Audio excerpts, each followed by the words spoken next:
On any given Friday night, Christian Bahl can be seen wearing number 20, but portraying his gift of leadership throughout the field, whether it's on offense, defense, or even on the bench supporting his teammates.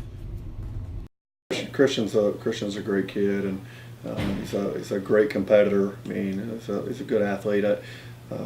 He obviously, has played football for a long time, but he's a state champion wrestler. I mean, he was on the team, started on the team that when we won dual state. So and he's a kid that he's a natural born leader. I mean,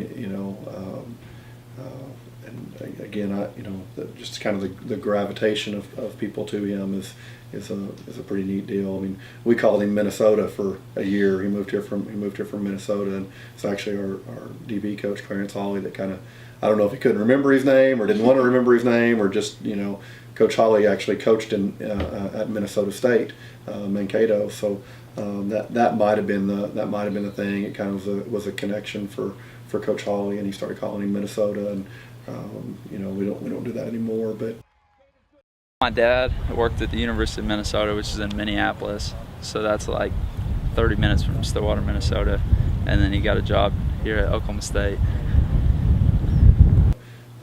And he interacts great with the guys. He's always pushing them, and the way he approaches it, he makes people around him better. Because if you're not competing and approaching it the right way, he's probably going to make you pay for it physically, So certainly a good aspect, good member of the team. What we need him to do.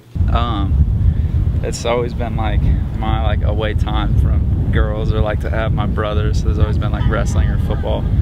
And that's my kind of away time. And the one thing that Christian and I always talked about, because I always wanted to leave things on the field or on the baseball field or whatever, was let's focus on what you did wrong, fix it, and move forward. Let's not dwell on it. And so I think there's that love and support, but I don't know, it's just a fine line. And